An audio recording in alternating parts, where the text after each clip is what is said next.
let's go ahead and start. Hello, everybody. My name is DJ Paradis, and I'm the current content coordinator for the ASLC. Hey, my name is Cyrus Gomez, and I'm just a regular student here at FSU and Marvel movie lover. My name is Carolina Rizzo, and I am the former content coordinator for the ASLC. My name is Michael Shelfer, and I am the former blockbuster chair for the SLC. I was responsible for playing the Marvel movies Guardians of the Galaxy 2, Spider-Man Homecoming, and Thor Ragnarok. Amazing. And that was a great segue. So welcome to the Sleeze. For this episode, we will be talking about Marvel, specifically Phase 3 Marvel, and then later on, Far From Home, the most recent movie. Let's jump into it. Favorite movies from the Phase 3, anybody? I think my personal favorite is still Captain America Civil War. I think I need time for Endgame to really sit with me before I call that my favorite. It could very well be the best well-made, but Civil War, I think, gets a lot of slack for not having stakes because everybody looks at the best scene in the movie, the airport sequence, as being everybody pulling their punches, when that is what they're doing. They were all taking it easy during the fight. But the overall conflict, at one point, Falcon says during that fight, this is not the real fight. So when the fight really does happen, back in the... I'm blanking on the country that they were in. Russia, right? Was it Russia? No, it wasn't Sokovia. It was somewhere in the east. Oh, they were in Berlin, right? No, the ice country where the... yeah, that's Russia. Okay. Russia, something. Yeah, it's one of those countries. Yeah. When they found the rest of the Winter Soldiers, and of course Zemo had killed them all, and then the battle, the Civil War, was the personal feud between Iron Man and Captain America. I found that to be truly fascinating, and it was a brutal fight. It was something that was truly gut wrenching, and it still holds with me today. And at this moment, that is my favorite movie in Phase 3. Yeah, I would say Civil War was very incredible, and totally agree. That last conflict with Bucky, Cap, and Iron Man, like it's cool because in that moment you see so much human in Iron Man, which one could argue that the Infinity Saga is sort of his story, being that it started with him and Endgame, spoilers, ended with him. You're right. It's a really raw moment for him. Absolutely. I guess my favorite movie would be... solo movie would be Doctor Strange, because, I don't know, it's just so epic, and, I don't know, the whole magic, just visuals, and Benedict Cumberbatch is really amazing. But if I had to choose, like, the whole group of Avengers, I would have to say Infinity War is a better overall story, but Endgame is just, like, such filled with nostalgia. It's, like, hard not to give it a 10 just because of the bias of being a Marvel light, I guess, for, like, the last 10 years. So, yeah. You guys have heard about people, like, petitioning, basically, to get Endgame nominated for Oscars in the same way that Black Panther was nominated. A positive petition. I love it. It's so great. Which is a mistake.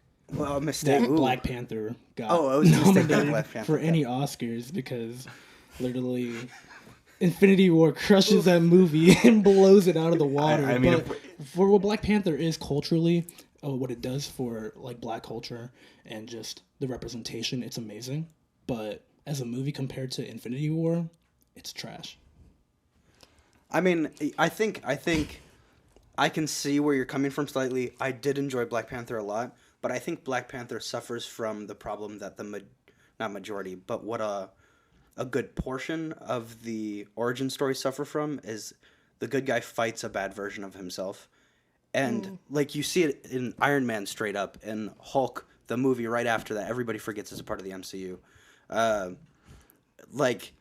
It's not even Black Panther against a version like him. It's literally Black Panther against a Black Panther. Like, there's no difference between the two of them. I mean, my biggest gripe with the movie probably has to be the fact that they killed off one of his biggest villains, Claw, just like instantly without like a care of remorse for like ruining his whole like arc in like the comics. But also that they killed Killmonger. He was probably the best part of the whole movie, and they literally just killed him off for no reason. They could have had him like jailed up, I think, and had him return in like the next Black Panther to actually help him out fight against whoever he does go against, and it could be like a redeeming arc for him. But that's just my opinion on it. Yeah, neither of those were my favorite movies. I really liked Black Panther, but it wasn't my all-time favorite. I think I really liked Spider-Man: Homecoming and Captain Marvel. Yeah. There's just something about a really killer. Kick butt. Kick butt, sure. Oh, there's something about a kick butt woman who just like knows who she is, has confidence, and just pretty much shows people who she really is without having any regrets about it. Mm-hmm. It's kind of awesome, in my opinion. Yeah. We actually wrote about, or I forget who wrote about it specifically in the zine, but I think the coolest part about Captain Marvel as a film is how, female powerful it was through the whole production process. Not even the fact that it was like a leading lady movie. It was like directed by women, produced by women. It's an awesome movie just from the representation standpoint. While I do have gripes with it as an origin film, I liked what it did as being different from your standard origin films. Yeah, like I like the aspect of her finding out who she is and us trying to find out with her who she is, instead of it being thrown at us like this is how she was created. Yeah. It's kind of more mystery-esque, and I really like that approach. I agree, especially with a hero that not a lot of people do, and you could almost know about, and you could almost compare that to Spider-Man, where like all of us know how Spider-Man became Spider-Man. And his introduction in Civil War and then the double down in Homecoming is just like, you know how he became Spider-Man. He got bit by a spider. Move on. Like, yeah. Like who cares? His uncle's dead. We don't need more of that. Yeah, and I think that's what I also liked about Spider-Man: Homecoming. It wasn't your typical like, this is how he became him. It was, you already know who he is. This is the villain he's fighting this time around, and he's just trying to survive high school and not get murdered. Yeah. Will it work? Who knows? I mean, this is a spoiler thing for Homecoming, but it definitely does work for a little bit, at least. Yeah, I think Captain Marvel actually did pleasantly surprise me, because the trailers were incredibly standard, incredibly formulaic stuff. I like the scenes where it's like, I think it said something about they did some wordplay involving how they need her / a hero, and then they like added the letters in there, and that was kind of cool. Mm-hmm. But they didn't really sell the character of Carol Danvers very well, and then the movie did a much better job than I had anticipated with that. And it's kind of standard to say, oh, this Marvel movie, it was fun. But it was. It did have some more funny moments than I had expected a movie like this to be, especially based off the trailer. It's still not as memorable of a story. The origin of the character is great, but in terms of a story, it's the only movie that is below in terms of storytelling perspective is Ant-Man and the Wasp, but that's not very... It's pretty easy to beat that movie. Yeah, I would, in my opinion, Ant-Man and the Wasp and probably Guardians 2, because people forget Guardians 2's in Phase 3, were probably the worst of the Phase 3 movies. I don't know. Yeah, I mean, I don't know. I think the only thing that really holds up Guardians for me is like actually the supporting characters. Like the whole Peter Quill and his dad arc was really boring. That was the entire movie. That's the problem. The whole movie is really boring. And I think like the people that really saved that movie are Drax, the Gamora and Nebula just like sister arc thing they had to go through together. Mantis obviously just with the way she spoke and just the gags. And then with Ant-Man and the Wasp, I don't know why, but I really enjoy them because they're really corny. Like I just enjoy the corniness of those films so much, and Paul Rudd really carries those films, as well as Michael Pena. Mm-hmm. But I don't know. I feel like if I had to watch either of those two movies, I'd probably pick Ant-Man and the Wasp. Agreed on that. Oh aspect. my goodness!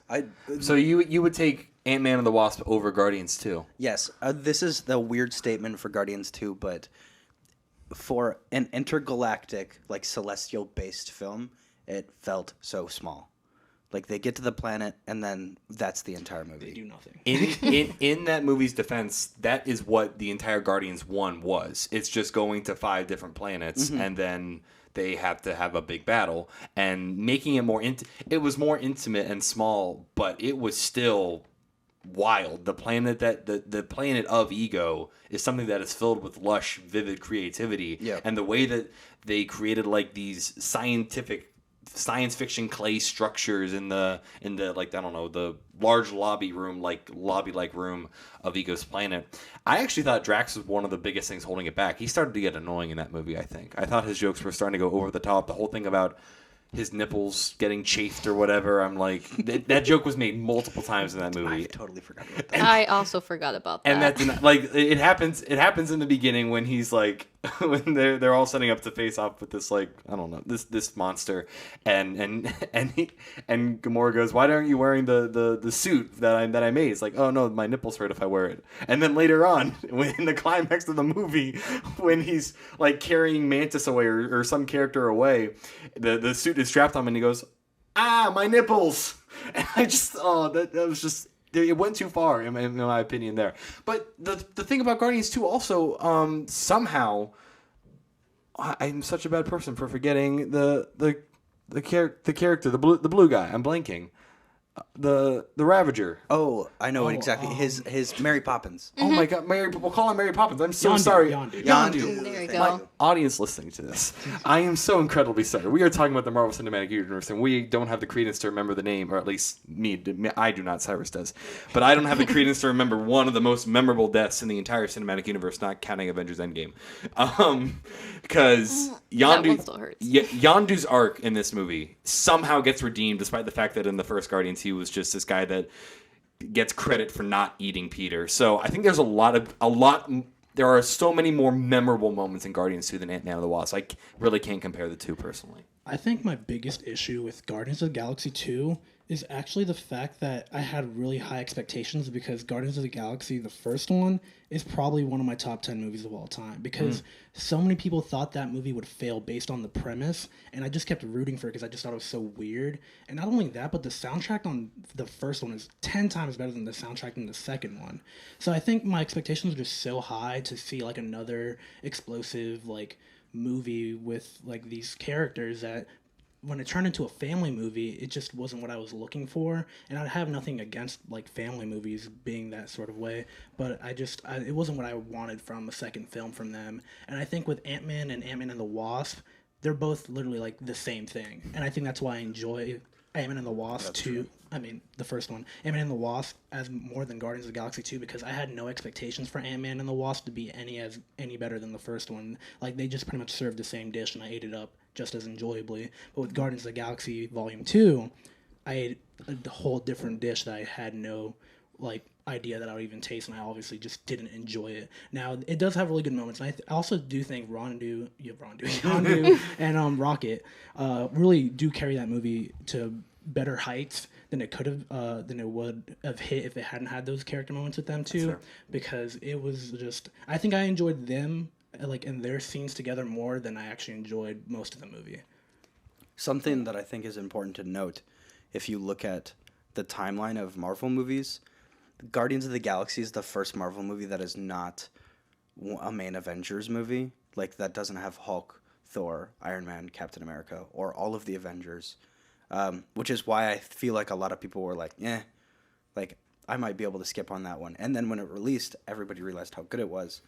I would agree with that statement. How much I liked Guardians 1 affected my enjoyment of Guardians 2. To me, the pacing felt like really weird and off.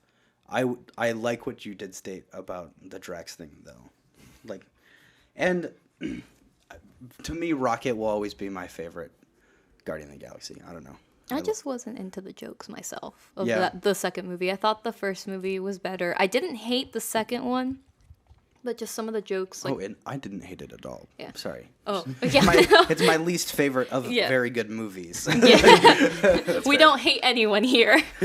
But it was, I feel like that one was the least enjoyable. Well, actually, no, I can't say that. So, the movie I did not like at all, and this is a hot take, was Civil War.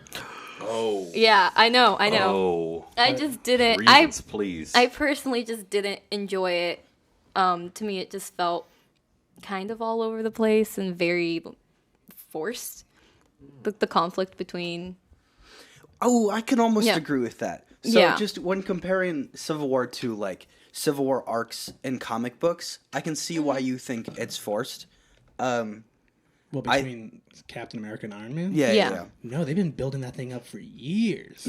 I would say, because a lot of people who went into that movie only really looked at the Sokovia Accords as the issue between Cap and Iron Man. But when the real issue is Bucky and like his rights as a human, that's when it becomes a different movie, in my opinion. I think it I becomes see that. forced when he watches the video of Bucky killing his dad, because then he's like, no, I hate Bucky. But the conflict between him and Captain America has been so like there since the first Avengers movie, when they're already beating each other up before they even like completely met each other. And then there's always that one scene in Age of Ultron, which is the worst Marvel movie, but no, Thor: Dark World is the worst Marvel movie. But in the Age of Ultron, when he's cutting the wood and like Tony just says something and it upsets him, and he just rips the wood in half with his hands. Like there's been conflict building between these two characters for like years before Civil War came out, and that's why when I watched Civil War, I didn't feel like it was a forced like anger between them two, because it was just, I had always seen it, and I actually just rewatched all the movies the other day, and it still like feels the same way. Like if you watch how they've always interacted and like treated each other, it's always been like frenemies, where they're like not completely big enemies, but they've always had like something in between them that would always like stick out. And I think it is actually the idea that Captain America always kind of knew that his parents had died at some fault of Bucky. Because you know how he just like says like in Civil War, he's like, yeah, I've always kind of known. And it isn't until he actually tells Tony the truth that he actually kind of becomes what's the word? He's able to actually lift Thor's hammer. Yeah, worthy. He becomes worthy because he finally let go of that like poison that he was holding back. And so I feel like Civil War, when it comes to like the conflict, I think it's always been built, but I think the moment that Tony like snaps is kind of where it gets a little forced, but it turns out into a really awesome scene when they all beat each other up. The moment in Avengers 1 where they have the first time they confront each other. Oh, that's so good. The take away the suit, what are you? And a genius playboy, like philanthropist or whatever. And then Tony's retort, where everything special about you came out of a bottle, is like, it to me, it's still one of the best lines in Marvel because it's so accurate. Like, yes and no because of who he is as a human, but like who he is as a hero is only because of a bottle. Yeah. Really great script writing. Yeah. Yeah, it's really. I don't want to dwell too long on Avengers 1 because I know this is a Phase 3 podcast, but the Avengers succeeded where Justice League failed, and I know we're bringing in DC, but it's just the character dynamics that were built up in that movie is very much due to script writing, and I think the Avengers movies were the first two Avengers movies were the only movies that were solely the writing, directing efforts of one person, where Joss Whedon was the only person involved in that creative process, and it worked well once, and then it didn't work again. Everything really has been building in Civil War. I kind of understand. I see where people come from with the idea that it's forced. I just think it's the buildup of all these various conflicts going on where that's where it works. I don't know. I think for me, the most enjoyable part of Civil War was Bucky. Really? Yeah, I just like him as a character. I like his arc. Spider-Man's easily the most enjoyable part of Civil War. I think that's just because I think Spider-Man's the most like loved part of it is probably because no one would have ever thought that Sony would like let go of him just for a movie. And it's insane because I remember after they did Civil War and Homecoming, Sony was like, yeah, we're not bringing him back. Like, we're keeping him now to make more money off of our own. But apparently that was not the case. No, yeah. Spider-Man, I forgot he was in that movie. That's how much I don't watch this movie. But yes, this is the one with the airport scene, correct? Yes. Yeah, that was the most memorable scene for me from the whole movie. That and then Steve coming to find Bucky. Which particular part for Steve coming to find Bucky? When he falls through the roof. You know what I'm talking about? When he falls, are you? When he goes to like that, I guess. In the apartment complex. Yeah. Yes, that is a great. And all the police start coming, and Bucky's like throwing people off the rails, and Captain America's like, I got it. I think those. I totally forgot. Yeah, those were the two. They're so niche. That's why a lot of people don't remember them. But those are like, well, everyone remembers the airport scene. But those two scenes for me were the most enjoyable part of Civil War. The whole beef between Captain America and Tony Stark was not my field of interest. Like, I get it. And after you Cyrus explained it, I kind of understand. I kind of see the build up a little bit. I mean, you'd have to watch a bunch of movies again to finally like see it now that it's like all like the beans are spilled, I guess. Yeah. I just want to clarify. I don't think it was forced specifically. I think it's more forced than a lot of the comic book. Yeah, I arcs. agree. Sorry, I don't know if I misspoke. Whatever. I think in compared to so many different arcs where it's like they disagree on, because there's a specific arc that's to do with mutants, and they literally disagree on like rights of humans versus mutants, which is super deep in comparison. And in various arcs, I find myself on various sides of said Civil War, like if I'm on Iron Man's side or if I'm on Cap's side. Now, actually, now that I bring that up, I'm curious. Iron Man or Cap? Iron Man.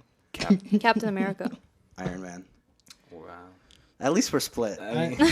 Civil War begins now. Yeah, okay, so maybe this stems from a bias of just thinking that Captain America is a more interesting character to me personally, and knowing his background. I mean, both their backgrounds really do influence their positions and why they change so much. But I think Captain America, coming from the perspective of someone who in World War II puts all his trust into the American government, into the system that is used to take down Hitler, and it's all this moral fight, and then that happens, and then you come back into the modern world, and you got this new version of the American government. You got S.H.I.E.L.D. on your side, and it's the new fighting force that's going to support you, and then they all... Wait, Shield would have been gone by this point. Winter Soldier. Winter Soldier's, That already phase two. happened. Phase 2. No, I know. I'm just talking about Captain America. I'm talking about leading up to it. Got it. Sorry. So no, I'm explaining the Shield is supposed to be this new version of the U.S. government that he's supposed to trust, and then it all crumbles because he can't trust them. He can't trust the people that are inside of the government. Granted, it is a little bit of an extended version of who you can't trust, because I thought you were representing American interest and peace, and really you're representing an evil Nazi death cult, and that's a bit of a stretch. But that really would open your eyes to not trusting a larger force, when in reality the actions of the Avengers themselves have never been in question in terms of the fact that they want to do good, and they just have different ways of going about it. Their intentions are always there, which is why I don't mind Captain America saying our intentions are still the best. We should not be putting this in the hands of anyone, even the United Nations. Yeah, but I feel like I'm mainly Team Iron Man just because he really just wanted to keep the group together. And I felt like if him and Captain America had like just a few more conversations to sit down without beating each other up, they could have gotten somewhere. Because I don't know, I just feel like Captain America went really selfish in that film. He literally risked a lot of people to go into jail just to get Bucky over to Moscow so that he could fight off Baron Zemo. I don't know, I just felt like really That was convoluted. even before he even knew about that. Yeah, Right? so like he's just putting all like his friends at risk to imprisonment, like a really, really big imprisonment. And I don't know, like I feel like Tony was trying his best to keep everyone together and not like break any strings, because obviously the fallout is what happened and why Infinity War happened is because everybody was so scattered around that if everyone had been together all at once, it probably would have gone a little better. But I don't know. I mean, for sure. I feel like Iron Man was really holding his own and trying his best to keep it together, and obviously the footage of watching his parents die from Bucky was like, nah, I'm good. They needed couples counseling. Yeah, that's pretty much it. They did. But you know who had the I most agree. problems with bringing the most baggage to that counseling was probably Captain America. Because Tony was only doing what he was doing because he actually had the remorse to feel bad that people were dying because the Avengers were tearing things up as they went on their missions. Captain America was like, yeah, people die, but, you know, we saved the world. But Tony's like, well, what if we could save the world and lose a lot less people to maybe even none? You know what I'm saying? So that's why I'm Team Iron Man, because I just feel like he was more on the side of, like, humanity. And even though he had to probably be looked over by the government and stuff, I mean, he literally put General Ross on hold at the end of the movie. So, like, would Tony really have, like, listened as much as everyone seemed to think he would? I don't think so. Yeah, honestly, I almost agree 100% with what he said. Because my main thing was like, all they have to do is say, okay, we agree, let's talk about this, versus like, no, me. Because I think Captain America literally storms out of a room. Like the room with General Ross, like he just literally leaves. And then Bucky attacks or something. Bucky escapes because they, like, mind blown him or whatever. mind freaked him. I don't know. I don't think he storms out of a room. You're talking about when they're back after the whole fight with Black Panther and Bucky, when they're back at like the base in Berlin, Yeah, right? when he was Oh on. no! I'm talking about, but like when the Sokovia Accords are, like brought up for the first time and they're in the glass room. Gotcha. Do you know what I'm talking about? I don't. He leaves when they have a meeting afterwards, and General Ross is gone. But he leaves because he got a message saying that Peggy died. Oh. Yeah, that's what that is. That's what that's what leaving is. He doesn't just storm out. You guys are really mean. But still, I'm done. Fight your own battles. No, even Tony tried getting into Captain America's head by talking about it when after that scene, after they had captured Black Panther, not Black Panther, but Bucky, and he just didn't want to hear it. He was just like, "Nope, I'm gonna get my friend out of here, and we're gonna go do our thing." That only happened though, I think, when he brought up the fact that they were holding Scarlet Witch. Because they brought up that they were holding Scarlet Witch, and there's just another layer that needs to be crossed. Because why would you need to hold her when this was an accident that was done? And again, that's another thing that's brought up for a different time. But I think Captain America is trying to. He wants to make things work out. His but he heart's can't in the right process it. place. Yeah, but like, I think they so is both Tony's. were. Yeah, Yeah. because Tony was only holding her because he was scared for her life. He was like, if we let her out, people are probably going to try to kill her for exploding that entire building. This is where I disagree with that. I think Iron Man knows that Scarlet Witch can't die from just random ass people. That's what I'm sorry for cursing. That was a very It's okay. small one. I feel like no, because she's still human. Like I'm pretty sure if like they didn't have Stormtrooper aim, they could shoot her directly in the forehead and she would die. She wouldn't like telekinetically like take the bullet out of her head. She would die. She's still human. Remember, she only got powers from the Loki staff, but she was still human because Quicksilver. He died by bullets. That's different. That's a little. How is that different? I would just say like their power He's still levels human. are on different levels. I agree with your statement. They're that they still are human though because they're siblings, so they share the same genetics. But- So Okay, so She's definitely more powerful than he is. But yeah, you're saying- because let's look at how Thanos got his butt kicked by Yes. in Endgame by Scarlet Witch, and the only reason like he was able to take over the everything, overpower her. yeah, was after she was gone. You know, that's the only reason he won. If she would have still been alive, I think we would have had a very different movie. well, what I'm saying is what I'm really trying to say is that like Iron Man was doing what he was doing because he knew that she was still basically human. So if he had let her out and she was caught off guard by like an assassin like Bucky, she could die instantly. You know, she wouldn't have been able to stop something she couldn't see. Now, obviously, when she sees what's ahead of her and she can fight it, she's one of the most overpowered beings in the Marvel universe. Legit. And literally almost destroyed Thanos in the mere matter of seconds. Yeah, I think it would behoove us to move on to Infinity War / Endgame for a little before we jump into anything from Far From Home.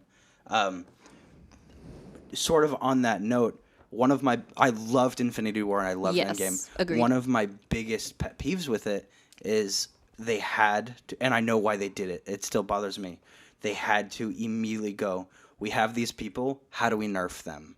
Like, from the get-go. Bro, Captain Marvel got nerfed by a punch with the Power Stone and left the entire movie. Well, that's... no, so when referring to Infinity War, like, the first scene where Where Hulk gets his butt kicked. Scarlet Witch and Vision get attacked, Vision gets stabbed once and he goes... It's an offhanded comment, and it's like, oh, he interrupted my phasers, or not phasers, but like my phasing ability or whatever. And from that moment, it's like, cool, so Vision's useless now.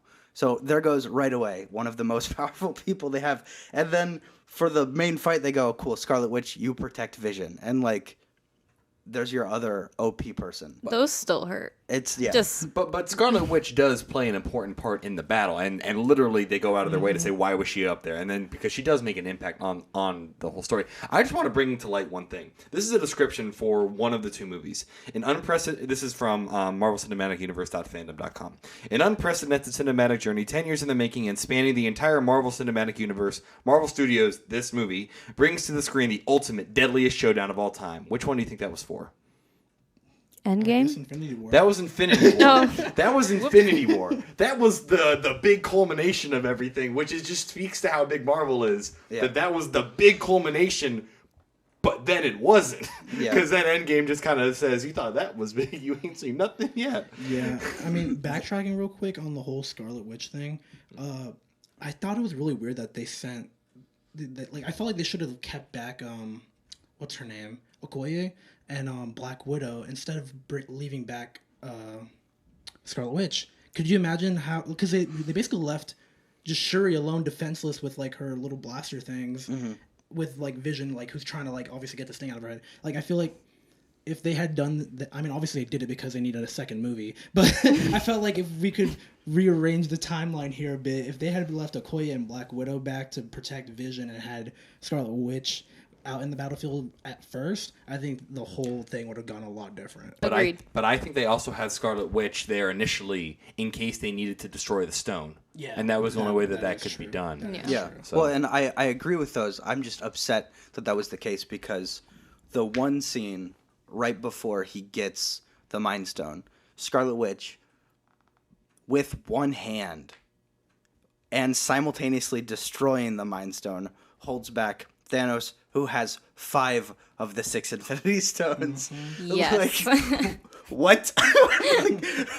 like, legitimately, she is heartbroken, destroying, like, killing the love of her life, and also holding back Thanos. To be fair, in that case, I do understand that at that moment, not only was Thanos already the most powerful, but maybe the most powerful person ever until he gets the final stone. However, in Age of Ultron, they specifically go out of their way to point out that when Quicksilver dies, and Natasha is at her Wanda. It's Wanda. Sorry, Natasha's they're both Russian Black. names, and they're both technically Russian. I didn't think about that.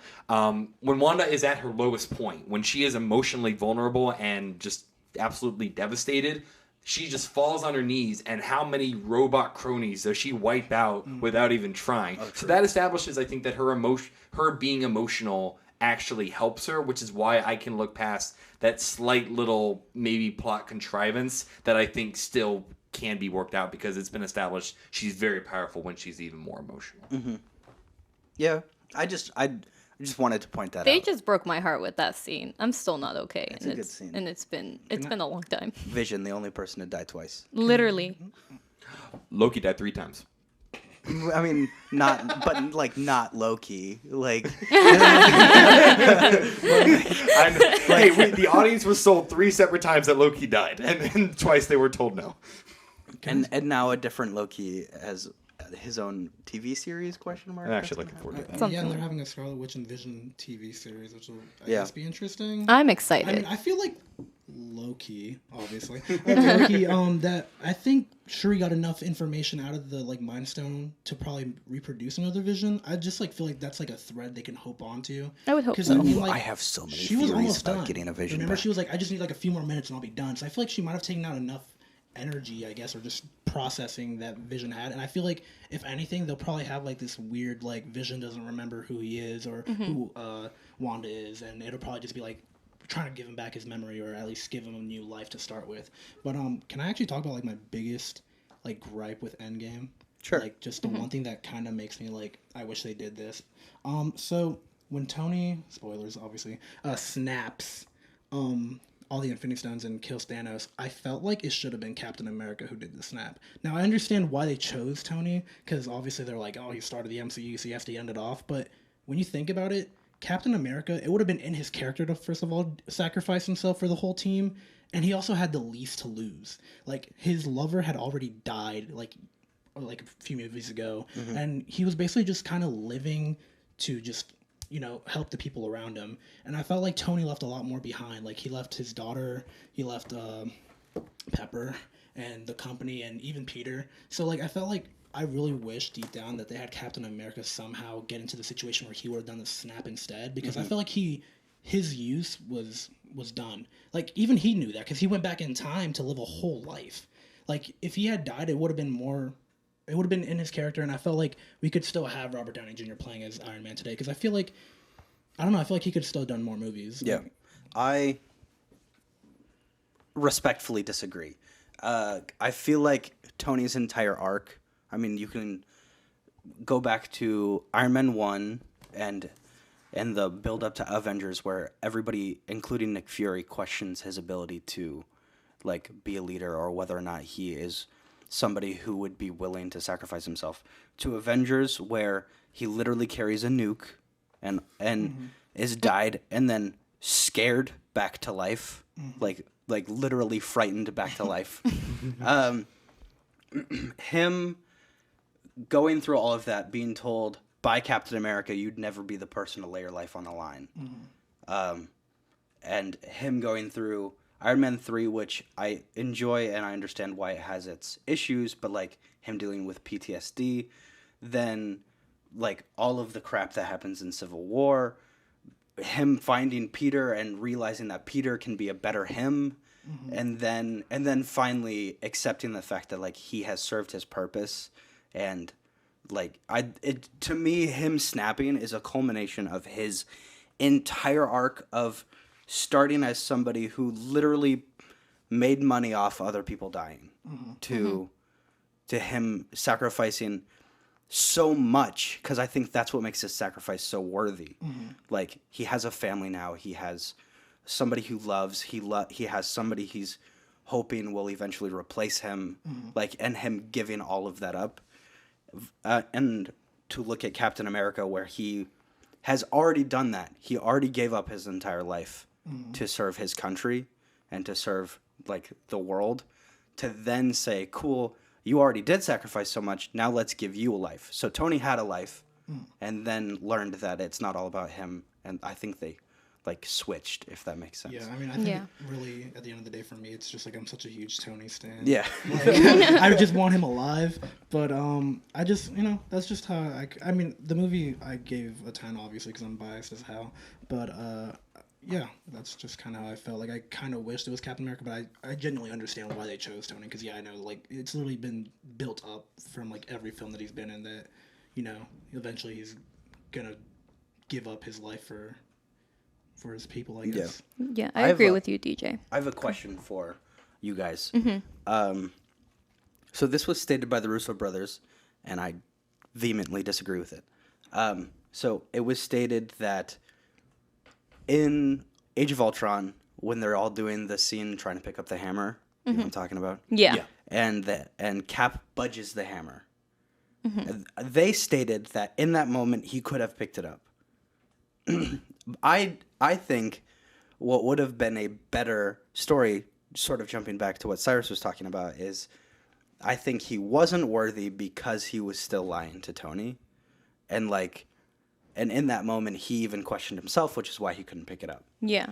I think, like, what are your thoughts on that as a concept? Because in Endgame, obviously, he does pick it up. He was also lying about that he wasn't chasing Bucky anymore, because it was just him and Falcon who knew. So he was already unworthy at that point, because at the bar they were like, yeah, I'm still, like, tailing the guy. Do you still want me to do the job? And he was like, yeah, just keep doing it. So. Yeah, I agree with you, DJ, completely. Like, I think it makes more sense for him to feel unworthy, and that's why he didn't pick it up, instead of him not being able to. Yeah. Or not wanting to, quote unquote. I understand where the Russos are coming from, in that if that was the case, it would totally fall in line with Cap's character to not want to pick it up right there and then. Like, if he could carry it, I do believe that he would actively not do it just in front of everybody, because he's not the type to brag. But I would also agree within the context of the wider story, he did have some demons he had to get rid of before he could really be worthy of truly picking it up. Yeah. Yeah. Which is why I think it moves, because in that moment it's like the hammer's like, kinda. Like, it's like almost there, but not really. You need a couple demons to figure out before you can hold me. I also love the like, one of the last conversations that that's not bitter between Iron Man and Captain America has to do with picking up the hammer. No, it was Thor, wasn't it? Whatever. Where they say, like, because Vision picks up the hammer and they're both, like, taken aback. Yeah, and Thor goes like, well, like, if you put it in an elevator and then, like, made the elevator go up, like, it would still go up. Like, that doesn't mean Vision's worthy, right? Like, they're immediately questioning themselves. Cool, but I digress. Do you guys want to move on to Far From Home? I have so many opinions. Thank you guys so much for listening to part 1 of the podcast. Part 2 will be linked in the description, along with a special thing that we're doing specifically for this podcast. It's sort of like a 1.5. We did a one-shot with somebody who's very passionate about Marvel and movies. Her name's Veronica, sort of like an interview-ish style. So you can click on that too. That will be releasing in the future. Thank you guys again for listening to The Skewed.